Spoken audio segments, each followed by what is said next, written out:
About a 3-hour drive, so buckle in. How long do you think it'll take us to get there? Like I said, probably about 3 hours or so. I don't know. How long will it be now? 10 minutes from the last time you asked. How long will it be now? I don't know. Grants Pass, huh? Grants Pass. So that's by Wolf Creek, right? Have you heard anything about that place? There's that old inn, I think. I heard there's some kind of urban legend about the place being haunted or something. Yeah. Do you believe in ghosts? The graveyard ghouls do. There are places in the heart of the Pacific Northwest that are known for haunted activity, but there's no place quite like this. When Dougie and Mark set off to inspect a 1968 Dodge Charger, they had no idea what awaited them on the other side of the hill. The Wolf Creek Inn is the oldest continuously operated hotel in the Pacific Northwest, and it could be the Northwest's oldest haunted hotel. Built in 1883 by Henry Smith, the inn was a much-needed stop for travelers on the journey from San Francisco to Portland. Before the Oregon and California railroads were completed in 1887, the inn offered a respite for the road-weary stagecoach passengers, not to mention the miners and merchants who braved the mountainous terrain. In later years, the inn was a favorite getaway for the Hollywood elite. Legends like Carol Lombard, John Wayne, and Orson Welles have darkened the doorways of Wolf Creek, and even Clark Gable made frequent trips while fishing the nearby Rogue River. The inn has also served as an inspirational refuge for literary talent. Jack London finished his novel, Valley of the Moon, while staying at Wolf Creek Inn, and his ghost has been reported to haunt the room where he wrote the novel's final words. With 140 years to gather its haunted history, the Wolf Creek Inn has converted its fair share of skeptics.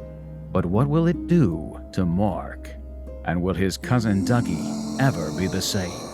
Take a ride with Mark and his cousin and find out what this sleepy town has hidden behind its closed doors. A haunted inn, tucked away in the Rogue Valley. What awaits these otherwise fearless ghouls when they encounter the Wolf Creek Inn?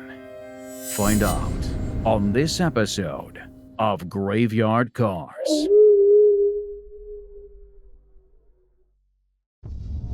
Beneath the fog, behind the rust, sometimes they come back. There's only one internationally recognized Mopar master, Mark Warman, joined by his friends, family, and dream team, the Ghouls. Nobody wants to take on the stuff that we take on. Reviving the past, 100% untouched survivor. resurrecting the icons of American muscle, We are the Shaolin priests of Mopar. uncovering stories, It's the baddest car we have here. and restoring dreams. The most iconic muscle car on the planet. Putting cars back where they belong. On the road. Here we go. Beyond a passion. Oh, that's wild. One man's obsession. With Mopar perfection. This is Graveyard Carz.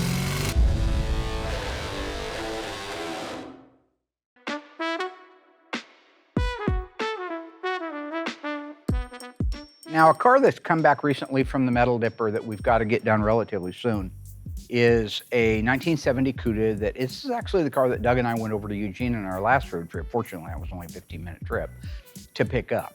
It was originally in Violet, the FC7, 383 4-speed car. Original engine, transmission were gone. Original fender tag was gone.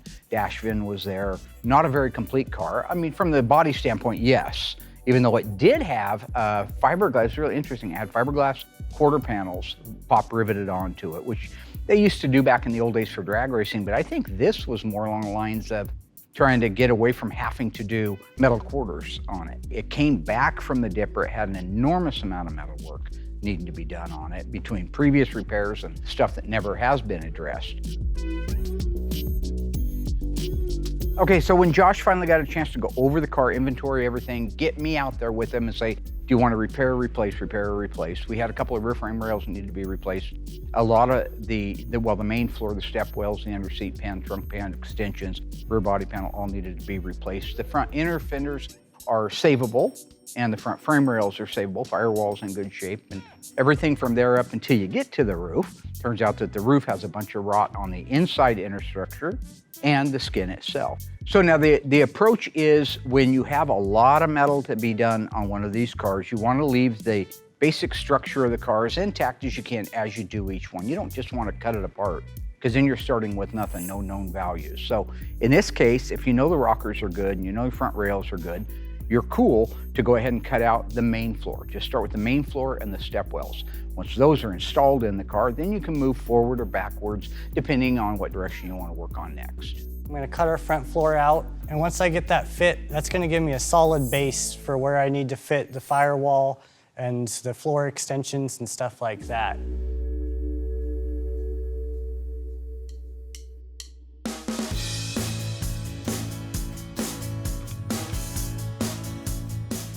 So today I'm working on our 1970 CUDA. I got all the frame rails prepped out, got all the rust scale knocked off. So right now I'm just kind of throwing down a little bit of paint, a little bit of corrosion protection. Doing the inner rockers, they're gonna get some paint and undercoat later, so we're not going too crazy on it. So what you're watching Josh do right now is the preservation of the existing metal. So it's the original transmission cross member, it's the original frame rails in the front. These are the things that are exposed when you remove a main floor like that. The sides of the rockers where the floor marries into it. So he is preserving them by painting where he's going to be putting his spot welds and his plug welds. That's because you want paint on everything underneath your welds. Now our spot welder, the car liner, that thing is welds so hot that it instantly burns away the paint, gives it a good bite, and then it flows back in. The POR 15 stands for paint over rust. It's a rust inhibitor that is not designed to go outside and see sunlight. As long as it doesn't see UV rays, it'll last forever. It neutralizes any rust that came after the fact, after it was dipped, and it will preserve the insides of those rails and everywhere it's applied like a brand new piece of metal.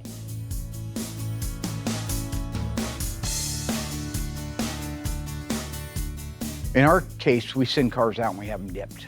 And when they come back from the dipper, there's scale and things like that down inside the frame rails or wherever.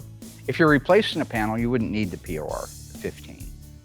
If, in this case, we're not replacing the rails, but we just want to make sure they're protected, we have cavity wax, which is one thing that can go on, but right now they're exposed.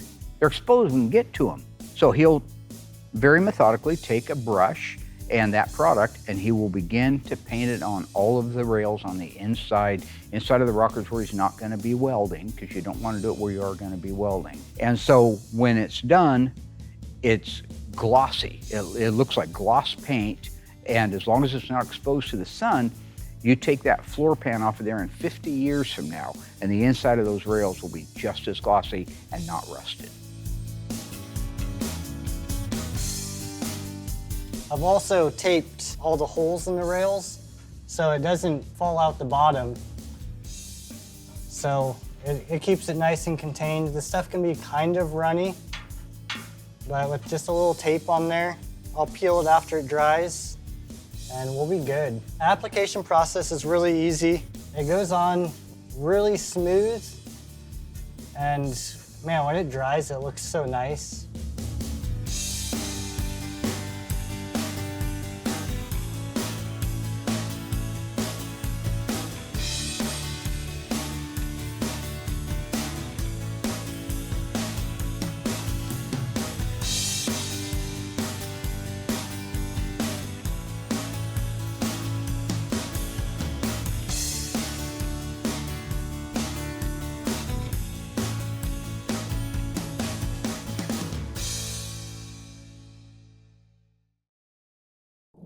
Trey Studios proudly presents the top-rated Mopar-themed news show. This is Graveyard Carz Action News, featuring the only Springfield-based Chrysler-affiliated comedy journalist, your host, the man with a monosyllabic verb for a name, Scoop Warman. Super Trey here on scene with Brody Scott. Brody Scott, who just finished doing some jam work on our 1968 Plymouth GTX. And the paint code is? SS1 Yellow. SS1 Yellow. I just wanted to talk to you a minute about it. That's your very first paint job that you did all the jam work yourself, and it's a color that your dad has not done before. Is that right? That is right. That's right. You have more to say, you can just say it. That's fine. So you're in the booth, you're mixing up your sealer. You walk in, you start spraying your sealer out on your quarter panels. Yeah.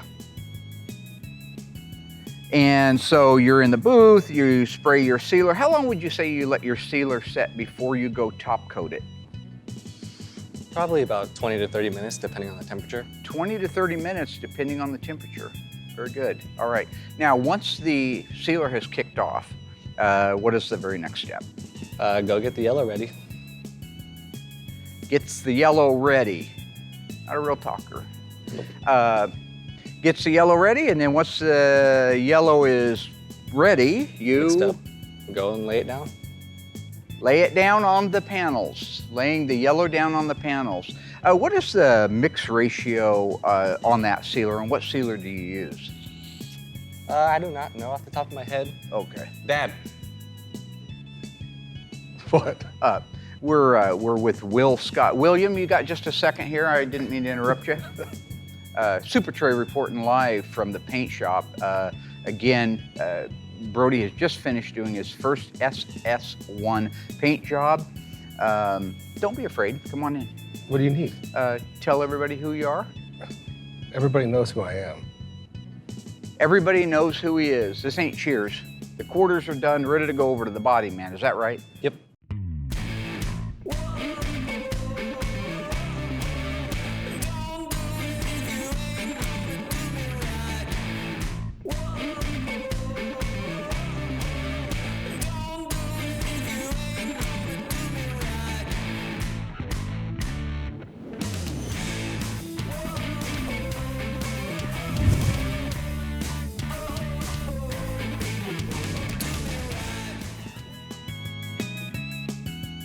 Now it's time to do the body of the car. This is the areas up underneath the Dutchman panel package tray.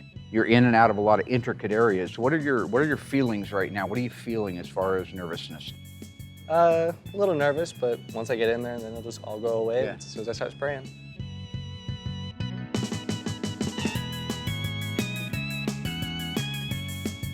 Do you use a sealer in this application just like you did with the quarters? I do not.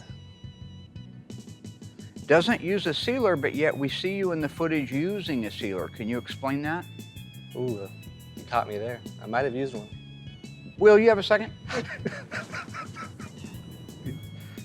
Gonna confer with his father here, who's his trainer as well. Yeah. Will, I'm reporting live here from the outside the booth I know. where your son has just painted his very first SS1 paint job. What are your thoughts on that? I'm happy for him. Apple doesn't fall far from the tree. Okay. Question is, why would he just say he didn't seal the car, the body of the car, like he did the quarters? Why would he say that when we have clear video evidence that he did seal it? Go ahead. Must just be an oversight. I'm sorry, you just said it must be an oversight? That's it? That's your excuse? What's an oversight? None of this matters. Well, I beg to differ with None that. of this There's a matters. lot of people at home that when their car rots out, excuse me, I'm going to cough because this is one of the things, but I don't do outtakes, so.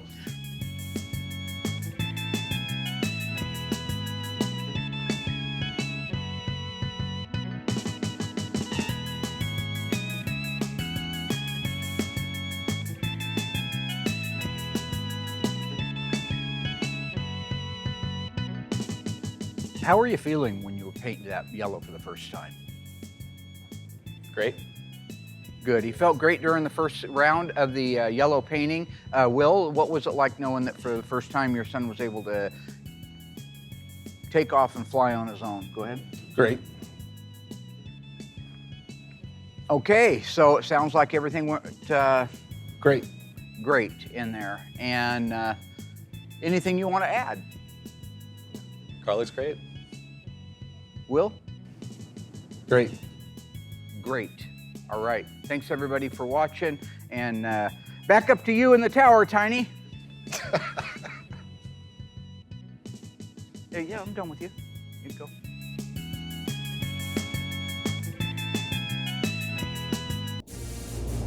Brought to you by Trey Sound.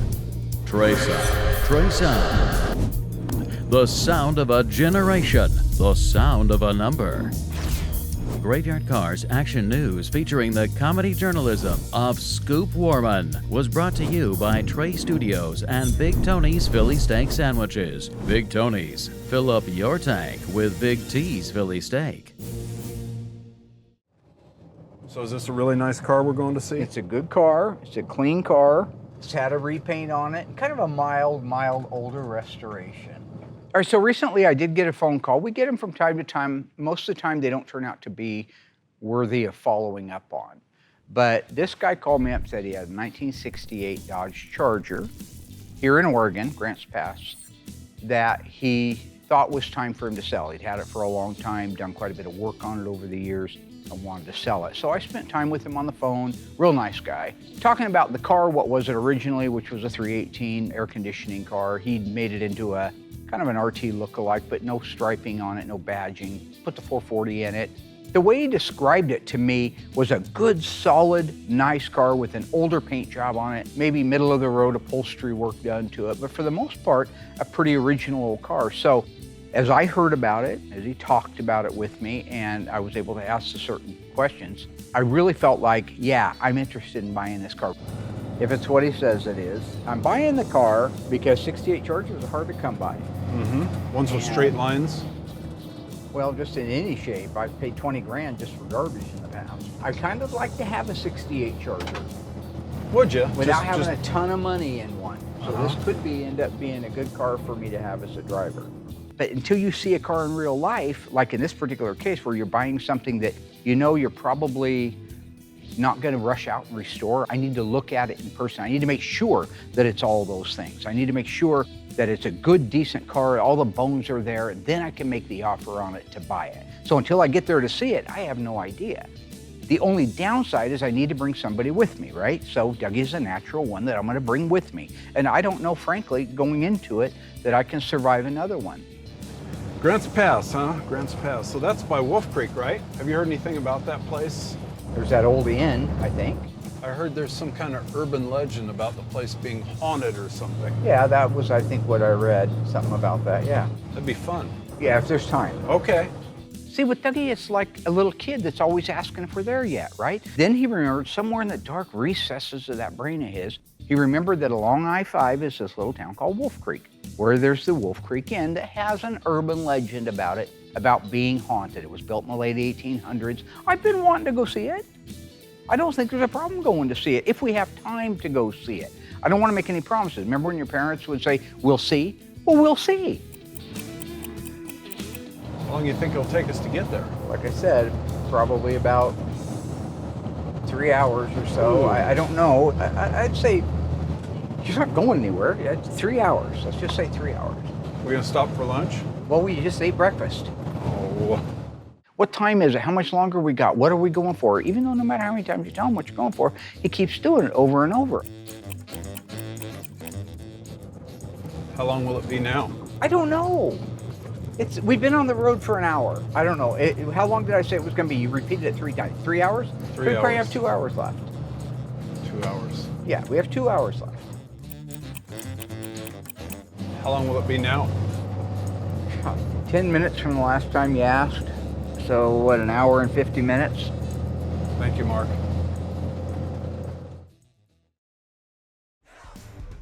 A 68 Charger, my favorite. Yeah, I can't that's a wait good one. to see this one. That's a good one. Is it in good shape? Yeah, still in good shape. Pretty nice old car. 440 inch. Still, yeah, I don't know if he changed it out since we had started our conversation or not. Mark, Yeah, Doug. I'm getting really tired. Oh God, you see this guy in the tow truck? He wants to wave at you. Uh-huh. Like, hey, we're friends. We're both driving tow trucks. Yeah. Oh, now I got a call come in from Andy. Let's answer that. Hello. Hey. So when I say things like this are the worst trips imaginable, you think, well, he's just being dramatic because of TV. No, it isn't that at all. It's the worst parts of the Bible have come to fruition in this road trip. I've got Doug repeating himself constantly.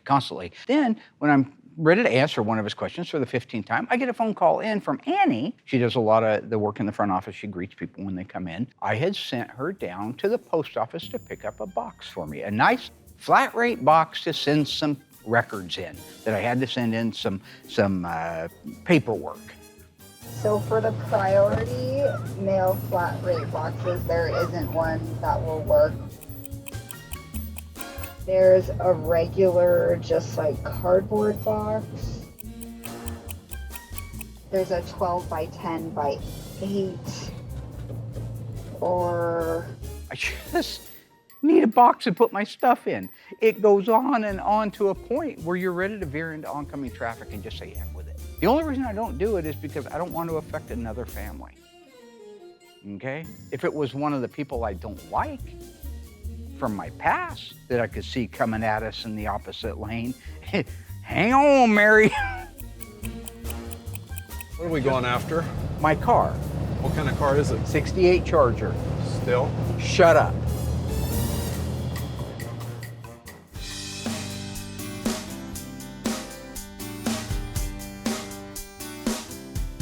After 3.5 hours of complete and utter torture, unspeakable tortures, right? Bad stuff, we made it down to Grants Pass, actually about 20 minutes outside of Grants Pass, out in this little rural area.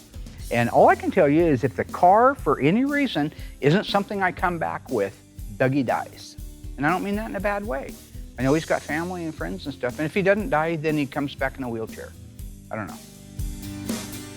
I'll say there's a lot of anticipation when you're standing out in front of that door waiting for it to open, because I did want a natural reaction. The camera guys went in there and they got all set up, but I didn't want to see it. I wanted you to see whether I was disappointed or happy. And I'll tell you what, all the misery and all the pain began quickly to go away and fade when I saw that car, because I could just tell, and you know, car guys, you know in a heartbeat if it's just basically a good car.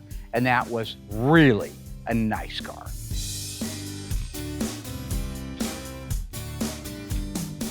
For an older restoration, it looks good. And I love the Y1 yellow. I mean, I have no doubt I'd like to buy that car. Whoa. Those is cars. Whoa. What's smooth? Man, that sounds good. Sounds better than the engines you put together. I know. Man, when that thing fired off, it sounded tough. I mean, it just jumped to life. So many of the cars we do here don't even roll, let alone drive under their own power. This car really excited me. You see them backup lights pop on for a second? Looking good. Oh, that's Look gorgeous. at this. Look at the lines on that, Mark. Woo! Straight as an arrow, right? It looks good. It's pretty darn good old body and paint. Looks like an old single stage enamel. The orange peel looks like what Will normally does before I have somebody cut and buff it. Side lights work. See the Charger emblems on it still. This one reminded me so much of my old Charger. The one Mark says my dad bought for me after I totaled it, which isn't true. Okay, my stepdad did buy it for me after I totaled it, but that's not like being spoiled. That's keeping me out of trouble. It's amazing. That is beautiful. What a nice old complete car. When you're out in the field like that and you're just looking to buy a car, it depends on what your purpose is. So if I was looking at that car because it was a Hemi car or a RT440 car, I would want to validate everything. It would take a long time to do. In this case, I just want to see if it was basically a good car and worth the investment. Something I could do something with, something I could help a customer down the road if they needed to buy a car that we could restore for them, that kind of thing. So it's the kind of thing that you can just stand back and take a look at the car, take it all in. That's what I do, try to look at the whole picture. So you walk around the car and you look at the sides of it, you look at the sheet metal fit.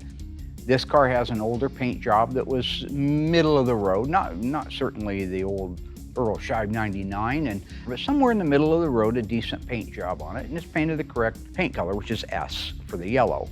This would make a great driver car. It started up, it ran good, it felt solid, it felt strong. I mean, when that thing fired up, it just exploded to life. So you know that motor's healthy.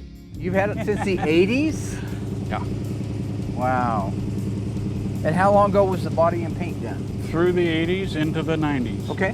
One thing I was always envious about Mark's Charger was how much meat he could get under the wheel wells. He always had some old worn out N50s under the rear end of that, and I always thought it looked great. Just to be clear, they weren't completely worn out when he put them on the car, they just got that way after being on there for a few days.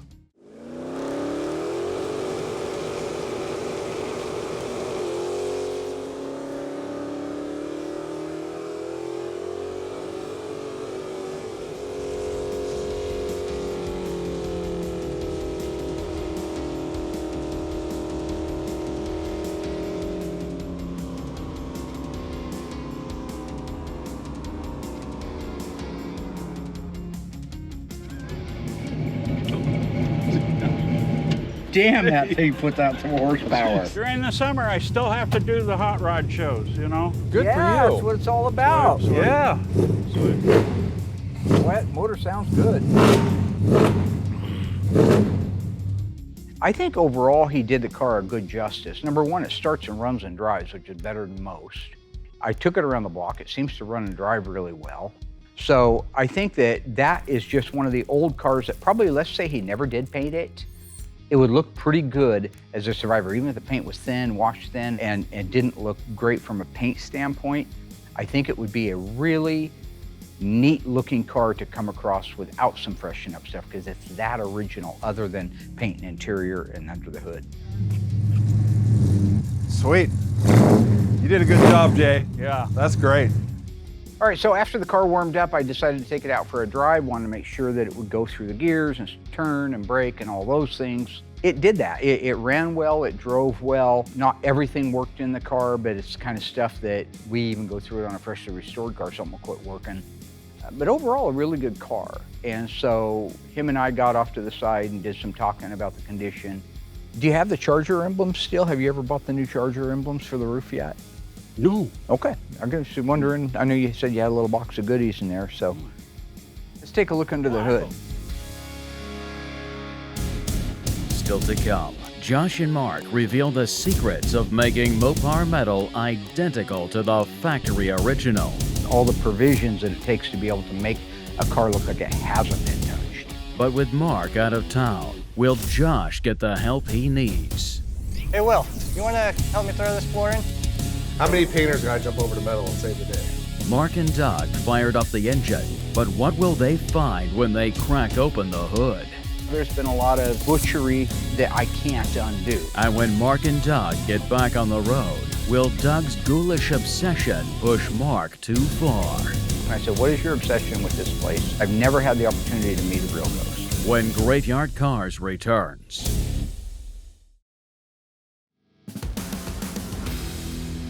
This is our floor pan for the 1970 Cuda that we're working on. Before putting it in, there's a couple things I wanted to go over with and sort of show you guys how I do this to make it right. So the first thing you might notice is I got a bunch of markings on this floor. These are where my frame rails are. I went ahead and pre-fit this floor already, and in that pre-fitment process, I went ahead and marked out our center cross member and then my front frame rails. As you can tell, there's only a couple holes in the middle of this floor. Those are pretty much where my spot welder won't get, and I have to plug weld those. Over here, the front frame rail and this side of the cross member, I'm able to fully weld that with our spot welder so it looks 100% factory. Also, a really important thing to note with these floors is you gotta be really cautious, as sometimes they don't come with some of the brackets. So I had to weld on our original speedometer cable bracket, and then I also had to weld on the original seat support brackets. So this is the top side of our 70 Cuda floor pan. There's just a few things I wanted to point out while we had this flipped over. As you can see right here, I've got this area marked out. This is actually going to be a manual transmission car. Now on the cars that we work on, I don't know the exact years they did all of this, but the ones we work on, 68, 72 stuff for sure. The floor pan itself has two ways it would have came. It would have came designed to have a 4-speed put into it, or it would have been designed to have an automatic transmission put into it. And then things like brackets for a console would be added. That was something that happened on the assembly line. What Josh is doing is taking an automatic floor, because that's all they make, and he has a factory pattern. So what I've actually done is I've cut out that area of a previous car we've done, and I was actually able to lay that factory piece over top of this floor and trace out exactly where they had it cut out. So that's going to make it really easy for me to make this look exactly like it came from the factory. So you can't tell that we put a floor in other than its new condition if you knew the old one was rotted out. So that's what he's talking about, is all the provisions that it takes to be able to make a car look like it hasn't been touched. Now that I've got this floor already, I'm pretty well done with all these markings. I'm going to go ahead and just wipe these off so I don't get any bleed through once it's all in there. And then I'll probably grab my buddy Will and we'll get going on getting this floor inside. You'll just always be able to kind of see the markings on the underside. And I don't like to leave too much evidence that we were ever there. I want to make this thing look just absolutely factory. So anything I can do to not show any evidence of being there, I'll try to take that step. Hey Will, you want to help me throw this floor in?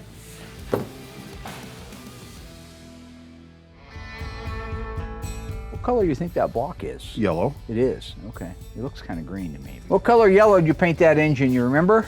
No, I do not. So it looked like top banana? That or canary yellow or something, I don't know. Top banana, we'll go with Let's that. stick with a Mopar color. Canary yellow I've never heard of. Oh, it's a pretty color. Is it? Where would you find it? Because no car ever came on a with 70 I've heard of Barracuda. Corvette yellow.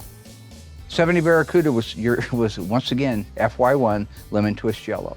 They never had canary yellow as an option. You can look at the original PPG spec sheets. You can look through the original literature. Nowhere will you see canary yellow. Well, I just like the name. Okay. I called it canary yellow. I'm sorry. I guess the proper name for the color on my old Barracuda was lemon twist. There, Mark. Does that make you happy? Sure, nice setup though. It's a very, very nice setup. And you got the air cleaner for it.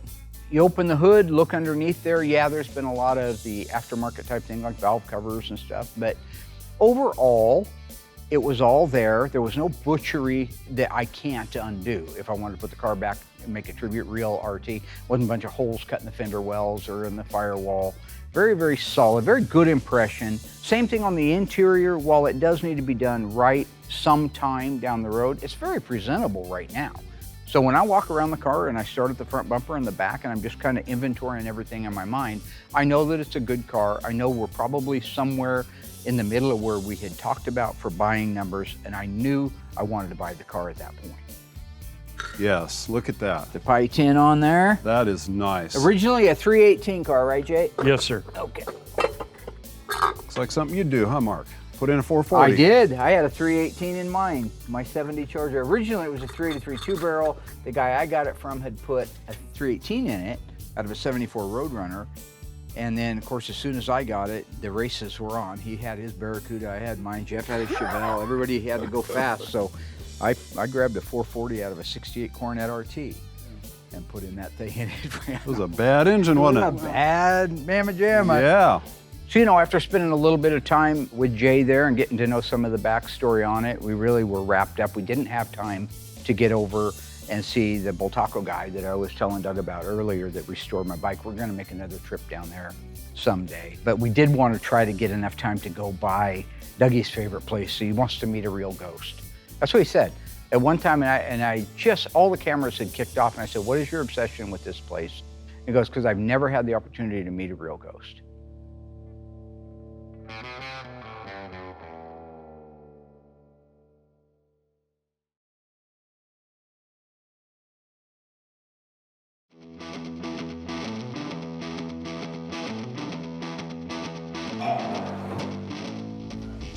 Got that okay, Nancy? I've got her. Okay. Just trying to offer assistance. Drop that down a little bit there. almost need a new floor pan by the time you get this thing. Try not to cut our fingers. Yeah. Safety first. Josh gets kind of crazy when he does this stuff, but like usual, here we are. Will, come help, come help. Well, I remember last So- time you tried cutting my finger off, but Try having man fingers. You have baby fingers. No. A paper cut would take your pinky off. All right, where's my screw gun? Let's get this drilled in. I want All this right. welded up today.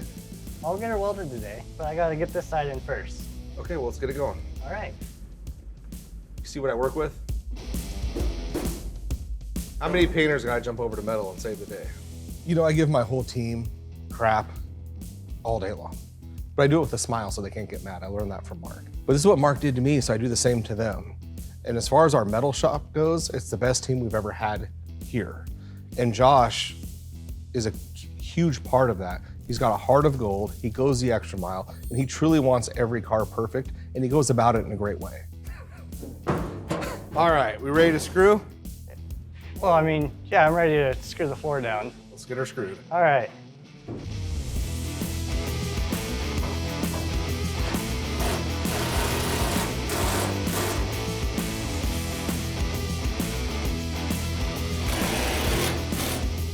Now we're just gonna shove it in there.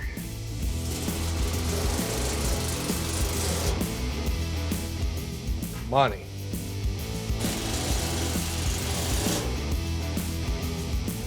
Just like that.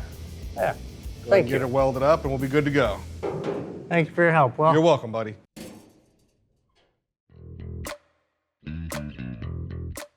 We got the car loaded up and we're able to head back north on I-5, destination the Wolf Creek Inn.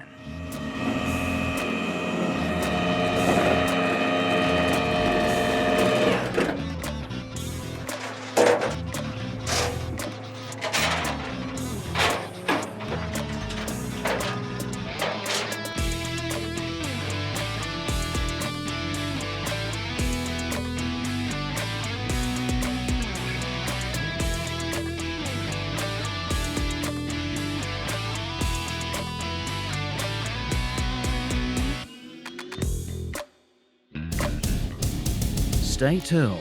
There's more metal and more secrets to reveal. even though there's screws, I've actually seen those things break before. And just when you thought it was safe to go back on the highway, Mark and Dougie finally arrive at the oldest and possibly the most haunted hotel in the Pacific Northwest. Finally, I get to go see a real ghost. When Graveyard Carz returns.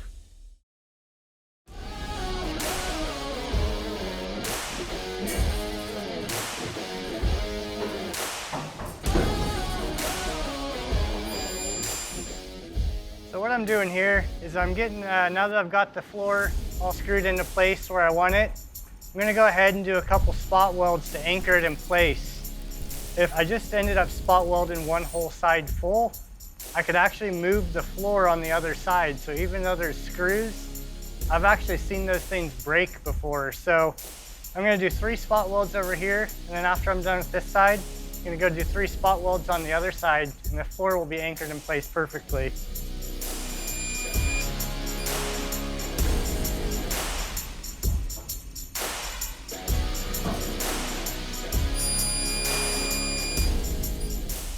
All right, now that I got a spot weld on the frame rail and then one on each of the seat supports, I'm gonna go to the other side, do the exact same thing, and I'll come back over here and do a couple MIG welds also to anchor it in place.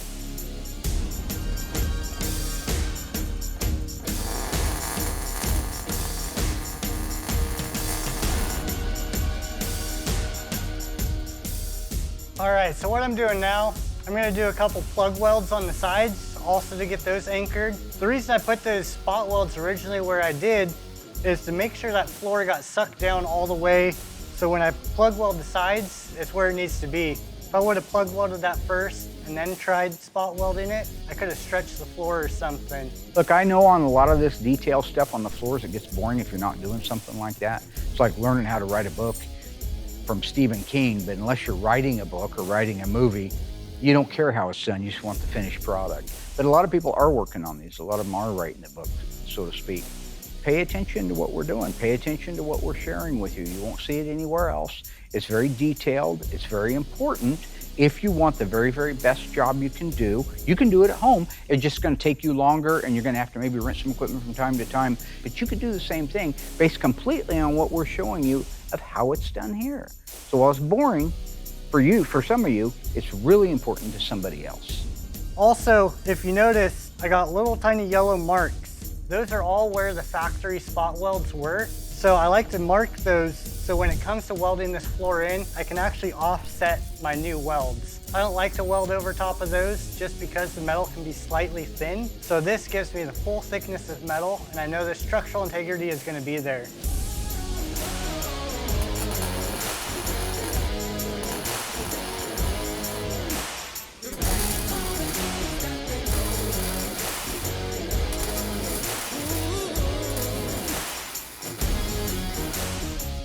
All right, I gotta do a little hammering as I do the sides, just because now that the floor is in its final place, I gotta make sure these sides lay nice and flush on the rockers. But I've got this side anchored in place, now to do the other side, and then I can fully weld this thing in.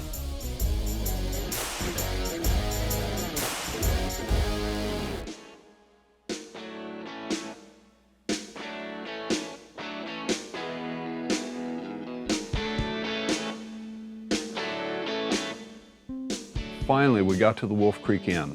I love this place, so much history and really nicely restored. Finally, I get to go see a real ghost.